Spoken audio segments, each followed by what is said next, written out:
We have actually gone soft on the issue of dressing, the way ladies are supposed to dress right inside the church. I've been to church and I've been embarrassed. I've been amazed. I've been really appalled by the kind of dressing that I see live in church.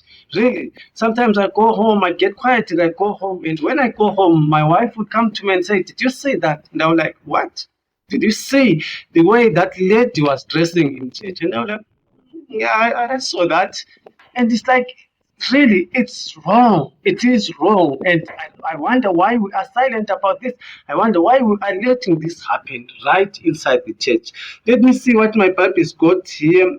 First Timothy chapter 2, verse 8 and 9:10, First Timothy chapter 2, it says, in every place of worship, just mark that, in every place of worship, I want men to pray with holy hands, lifted up to God, free from anger and controversy. This Bible version is actually the New Living Translation, NLT, one of the easiest Bibles to read. I really recommend it. It says, verse 9, and I want women to be modest in their appearance. Mark that word modest.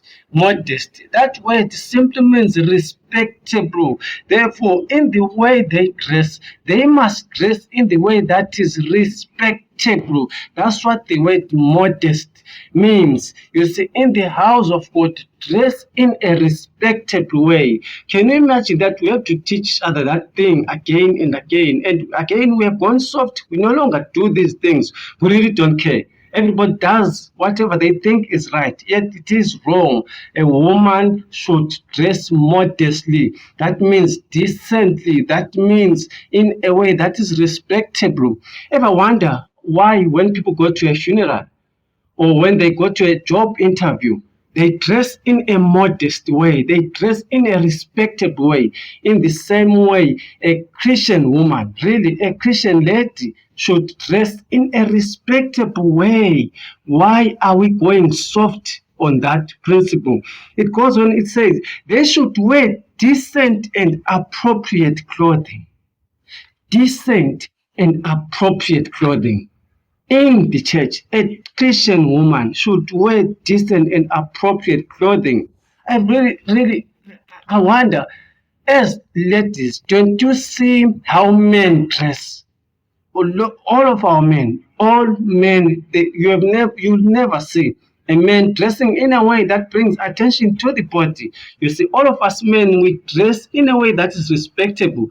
But you women, you still again and again need to be reminded how to dress. A simple thing, dress in a way that is modestly, in a way that is decent and appropriate.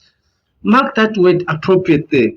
It goes on, they should wear decent and appropriate clothing and not draw attention to themselves.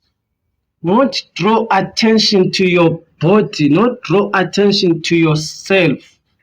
Not draw attention to your dressing, to your body, but dress in a way that is appropriate, especially in church. You see, it says not draw attention to themselves by the way they fix their hair, or by wearing gold or pearls or expensive clothes. So this is one of those verses that is always ignored, especially the fact that it talks about the hair and earrings. People ignore this, but you miss the point of this verse. The main point is not that it is wrong to wear an earring or some hair or something like that. The point of this is that whatever you are wearing, may it not draw attention to your body, may it not be the center of attention, but let what be the center of attention. Notice verse 10 says, for women who claim to be devoted to God should make themselves attractive by what? By the good things they do. So it means that the good things or the good works of a woman, especially dressing, especially appropriate dressing, should be the center of attention. Really, we are all responsible for this. All of us believers are responsible for correcting this, especially in church, which means a fellow brother, a fellow sister, when she comes in church wearing that mini thing, we should be the one who correct that thing, not become silent like what we are doing. Dear friend, why are we silent about these things? Why aren't we correcting each other? When you see your dear sister, can't you drag that person aside and say, look at what you are wearing in church. Look at what you are dressing in church. It's embarrassing. There are men in there, and you are becoming a stumbling block, really. Especially me, I can't concentrate in church. I can't be in church when there is someone who is dressed in a way that is inappropriate. Again, it's embarrassing. It takes away the love of the church, really. I'd rather go home than go in a sensual church where I would be tempted into sin, yet it is the house of the Lord. Dear friend, why do we allow these things? Like I said, one, we are responsible. Number two, who is responsible for these older ladies in the church, older women in the church? In our language, there is somebody who is called Mam Fundis, which means pastor's wife. That person, you as Mam Fundis, you as a pastor's wife, you are the one who is responsible for oversight upon these young ladies, upon the way ladies are conducting themselves in church. You must correct these things when you are silent as an elder woman in church. Really, what do you expect? Do you expect that things are going to go as they are? Dear friend, we must correct these fellow ladies, especially old ladies. We must correct these things. Let me just get you a verse again. Titus chapter 2, verse 4 and 8. Titus 2, 4 and 8. 4 to 8. It says, these older women, notice older women, must train the younger women. Training these younger women. They need you, the leader of the church, the lead in the church, to train them. To train them. It says to love their husbands and their children, to live wisely and be pure, to work in their homes, to do good, and to be submissive to their husbands. Then they will not bring shame to the word of God. Why are people bringing shame to the word of God? Because of the way they dress, because you are not training them as an elder lady. You see, so elder ladies, you are also responsible for this. Finally, who is responsible for this? Leaders, pastors. Why are we letting these things happen under our care? Some things they will not happen on their own unless you correct them. Some things will not move unless you make them move. So church leaders also, you are responsible for this, for correcting when somebody comes to church dressed inappropriately. Really.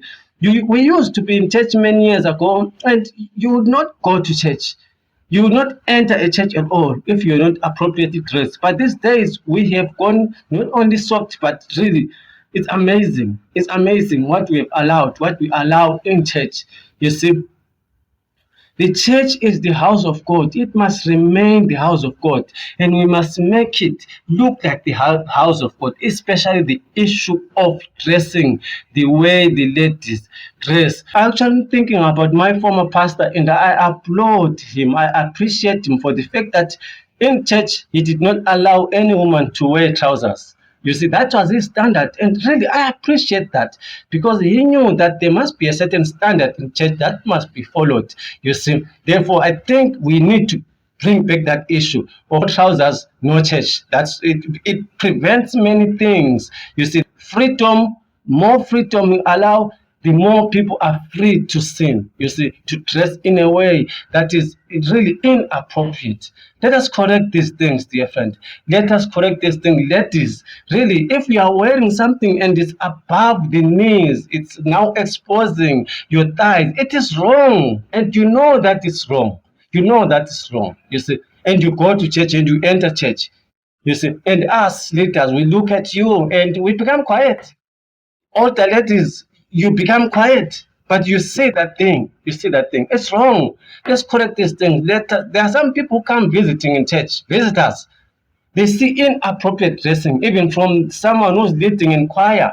And it's really chases away people. The Christian faith is supposed to be a sweet aroma. You see, we have enough of those things in the world. When we come to church, we expect something better. We can do better than this. Let us do better than this. Let us improve these things.